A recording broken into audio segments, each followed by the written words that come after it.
Agradeço a Deus pelos dias de paz, graças a Ele conquistei os meus ideais. Eu agradeço o Papo em Dia, eu agradeço. Chegamos aqui no consultório do Dr. Rodrigo Fukushima para falar sobre prevenção, vasos. Toda mulher e homens também querem se cuidar. E eu tô nessa fase pré-carnaval. Tudo bem, doutor? Tudo bem, Duda? Tô ansiosa. Vamos lá. Hoje Mas eu tô com medo. não precisa, Eu confesso que eu tô com medo. Vai ser super tranquilo. Doutor, vamos entender primeiro, antes da gente começar o procedimento, como que funciona esse exame inicial, essa avaliação com o Doppler. Eu vou fazer isso? Com certeza. Tá. Primeira avaliação do paciente que vai fazer qualquer tipo de tratamento de varizes, vasinhos, etc. A gente tem que fazer esse exame em todos os pacientes. Porque ele vai mapear toda a tua circulação, desde a safena, veias perfurantes, todos os vasos, os vasinhos que você tem, a gente vai medir, ver para onde ele vai, de onde ele vem. E em cima disso eu consigo traçar o que está acontecendo na tua perna. Então isso me dá um norte para qual tratamento você vai fazer. Então, isso quer dizer que antes de qualquer tratamento, o Doppler ele é essencial no diagnóstico. Fundamental. Que interessante. E dói para fazer o Doppler? Não dói É imagem? nada. É uma imagem. Tá, então depois a gente vai ver que eu vou fazer isso na prática. Agora uma pergunta, tem contraindicação? Toma algum medicamento para fazer o Doppler ou não? Nenhuma contraindicação, é um exame de ultrassom. Ah, é um exame de imagem exame somente? De imagem. Na verdade, o diferencial dele em relação aos outros exames de imagem é que o paciente fica em pé para fazer o exame. Então, se o paciente tiver alguma dificuldade de ficar em pé, dificulta um pouco. A gente consegue fazer esse exame com o paciente deitado, mas não é o ideal. Então, seria praticamente a única contraindicação o paciente que não consiga ficar em pé para fazer o exame. Né? Agora, quando a gente fala de imagens, tem diagnósticos na área de odontologia, tem diagnósticos na área médica, mas a gente sabe que muitos diagnósticos com imagens são de uma visão ampliada, de uma imagem ampliada do problema que a pessoa tem. Então, imagina que o Doppler vai mostrar ali uma imagem para o senhor ampliada, ou tem equipamentos que façam isso, e se é importante, e como realiza esse tipo de procedimento. Na verdade, o exame de ultrassom ele dá uma visão global, porém detalhada. Então, eu consigo pegar todas as suas veias e focar naquelas que eu acho mais importante no seu tratamento. Então, mas ele amplia para o senhor ter essa imagem de quais são as principais? Amplia. Ele amplia. Amplia. Eu consigo ver isso com bastante detalhe. Eu vou seguindo aquela veia até aonde ela tem que ir. Então, isso me dá todas as informações que eu preciso. E como que funciona esse? Um é por imagem e o outro, no caso desse de ampliação, também é imagem ou tem algum caninho, alguma coisinha? Não, o ultrassom é um exame de imagem. A gente tem também o exame que é o Venviewer, que é um aparelho Venviewer, que é um aparelho que ele usa um infravermelho, então ele consegue jogar o infravermelho na tua perna. Nossa. E aí ele consegue, com isso, ele vê os seus vasos, ele capta essa imagem, ele faz todo um processamento dessa imagem e ele reprojeta na tua perna em tempo real.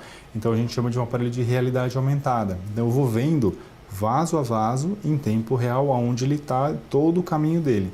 E, inclusive eu uso durante o tratamento. Então eu vou vendo aquela veia, vou seguindo ela toda e vou tratando ela com a realidade aumentada. É mais ou menos igual a câmera de ré assistida, que você vai dando ré no carro, mas tem a curvinha, ele vai te dando. Vai conduzindo, né? Que é uma realidade aumentada. Então, é mais ou menos isso que ele faz. Eu vou tratando a tua perna, olhando com a ajuda da realidade aumentada. Doutor, as mulheres ainda são o maior índice de varizes, de vasos? Com certeza. São as mulheres? São as mulheres, por N fatores. Então, hoje, mais ou menos 6 para 1. Então, são 6 mulheres para cada homem que tem varizes. E é mulher... 6 para cada homem? 6 para cada homem. É muito mais comum ter mulher no consultório do que homem. Mulher usa anticoncepcional. Sim. Mulher tem o efeito de hormônio ao longo da vida toda. Mulher normalmente fica grávida, então a gestação é fator de risco. Então tem vários fatores inerentes ao sexo feminino que favorecem o desenvolvimento. Agora, por que tem pessoas, por exemplo, porque a variz, aquelas varizes que já ficam saltadas, mesmo se ficar doloridas, elas são um vasinho no passado? Essa é uma excelente pergunta. Nossa, eu quero saber disso. Porque, por exemplo, quando eu resolvi fazer tratamento, já faz um bom tempo que nós conversamos, era justamente pelo medo de desenvolver alguma doença, né, maior. E aí, outro dia, a minha irmã fez 2 cirurgias, a gente conversando, e ela fica com muito inchaço, é uma coisa que dá dó. E aí eu falei, nossa, eu acho que eu vou realmente atrás disso, porque eu tenho um vasinho que às vezes a gente acha que não é nada e ele pode evoluir. Então a minha dúvida é, pode ter essa evolução? Não. Na verdade, o vasinho, né, que é a telangiectasia ou a veia reticular, ela tem uma característica inerente dela que ela tem aquele tamanho, ela é bem pequenininha. Vasinho é vasinho. Vasinho é vasinho, menos de 1 milímetro. Isso não vai progredir para uma varizes. Porém, o paciente que tem vasinho, ele já tem uma tendência, uma predisposição para ter essa doença. Sim. Então, ele também tem uma predisposição maior de outras veias virarem varizes. Então, você normalmente pode ter o paciente que tem varizes junto com o vasinho. Ou seja, o vasinho é um indício de que, olha, você tem predisposição, então vai fazer exame preventivo, vai dar uma olhada, porque você já tem alguma coisa. Com certeza. E é genético? Também, em alguns casos? Muito. Acho que é o principal fator de Meu risco. pai tem, né? minha mãe tem, minha irmã tem. E eu tenho vasinho. E você também. Eu sou o caso mais simples, mas tenho. Então, acho que se você elencar, você tem um pool de fatores de risco, né? O principal é a genética. Eu costumo falar para todos os pacientes, se você não tiver uma tendência genética, você pode usar anticoncepcional, ficar gestante, ser sedentária, ficar o dia inteiro em pé, ter todos os outros fatores de riscos e não vai ter vasinho. Agora, se você tiver uma tendência muito grande, você pode fazer atividade física todo dia, estar no peso adequado, não usar anticoncepcional, nunca ter tido filho, e você vai estar cheio de varizes ou vasinho. Então, o fator genético, ele acaba conduzindo todos os outros. A gente vai aproveitar que a gente está batendo um papo para mostrar para vocês aí as imagens do exame que eu fiz, tanto com Doppler, do exame de prevenção, que é muito importante conforme orientações do doutor. Então, segue as imagens desse momento do meu exame enquanto a gente bate um papo. Agora, doutor, a pessoa fez esse diagnóstico, esse exame para diagnosticar a doença. Durante um período é importante que ela fique fazendo esse exame até falar, olha, sanou, tá tudo ok, ou não? Ela vai passar o resto da vida sempre fazendo acompanhamento? Na verdade é assim, o paciente que desenvolveu varizes, tem o quadro, a gente normalmente já indica e conduz o paciente para um tratamento.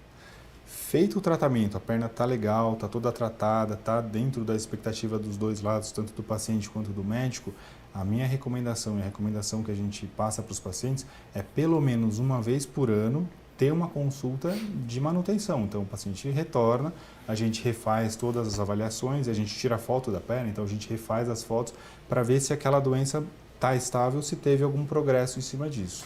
A documentação fotográfica, por que é importante? Por que realizar esse tipo de documentação? Eu gosto de falar para todos os pacientes, olho não tem memória. Então, isso que eu ia falar, é que nem dente, quando você vai fazer um clareamento.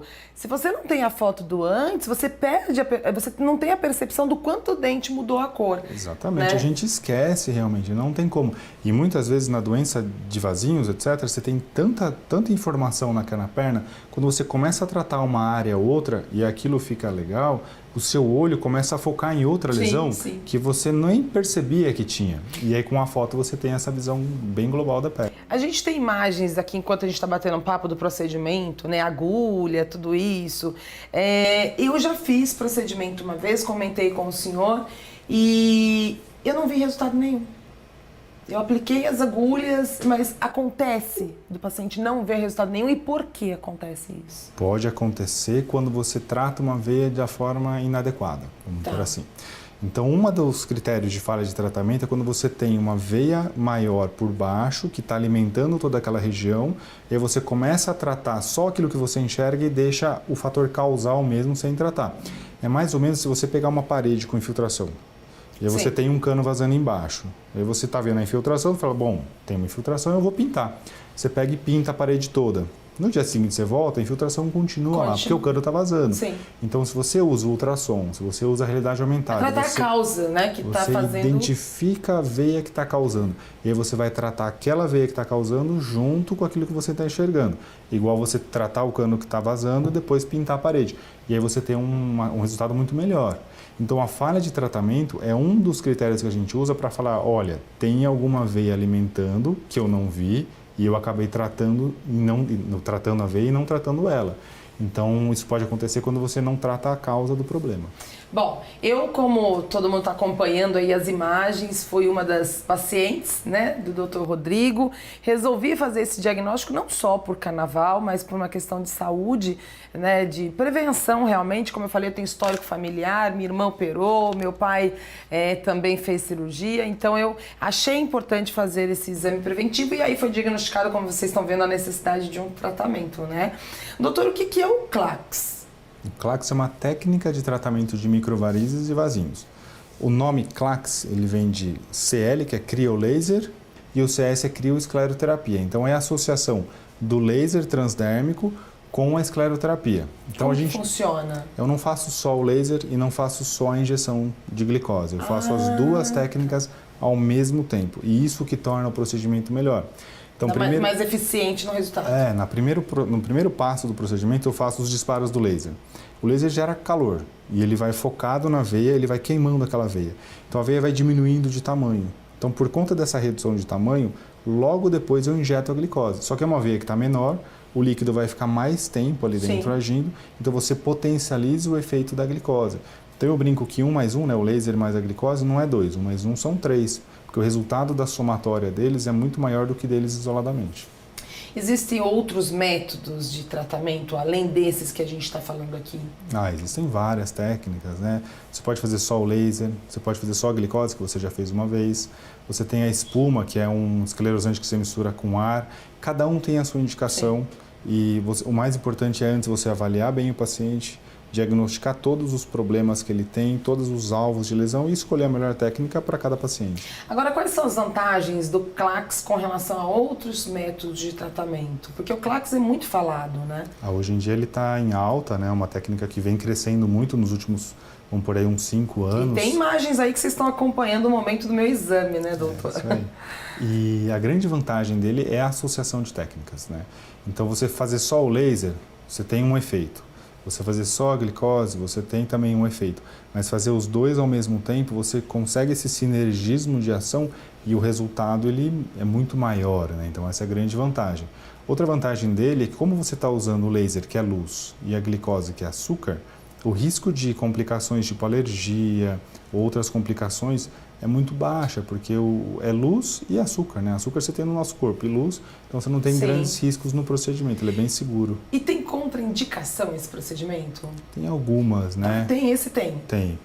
Na verdade, é contraindicação para qualquer procedimento de laser ou de escleroterapia. Então, paciente com algum tipo de infecção na perna, você não pode fazer. Paciente que é muito moreno, a gente fala fototipo 6, que é aquele negro, bem negro mesmo.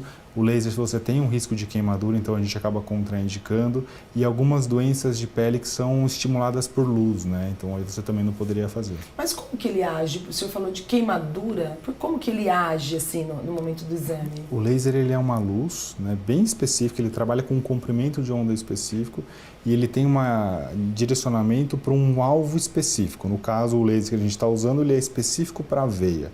Então ele consegue passar pela pele, sem fazer nem esquentar a pele e agir exatamente na veia.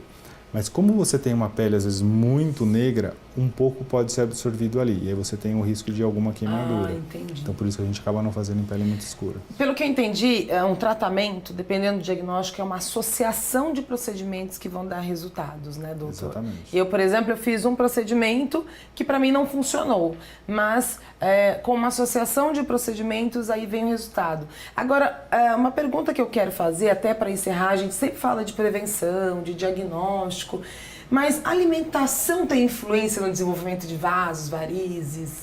Muito pouco. Na verdade, não tem nenhum alimento específico. Tá. Você comer isso, você vai ter varizes. Tá. Mas o excesso de peso, ele é um fator de risco. Bom, então tem... A associação não é com o alimento, mas é com relação à qualidade de vida da pessoa, indiretamente, né? Se a indiretamente pessoa come mal, acaba tendo um sobrepeso, isso seria um fator de risco. Exercício físico. Excesso de exercício físico pode auxiliar a ruptura ou o aparecimento de vasos? Muito exercício, assim, muito, excessivamente, ele pode estourar alguns vasinhos e varizes, tá?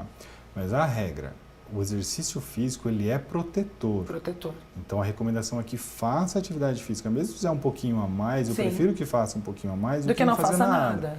Então, moderar, né? Fazer um exercício físico de uma forma bem regular e moderada, o paciente fica protegido de varizes. Tá certo. Doutor, obrigada. Eu fico muito feliz. Vocês puderam acompanhar aí que eu fiz alguns procedimentos. A gente continua, porque o carnaval tá chegando. Isso aí. E o doutor Rodrigo que está cuidando de mim. Olha, vou mostrar para vocês o resultado, não só aqui no programa, mas também lá na Avenida, tá bom? Muito obrigada pelo carinho de todos vocês. Continue acompanhando, porque agora eu tô lá de volta pro estúdio do Papo em Dia. Duda, um beijo para você, um feliz ano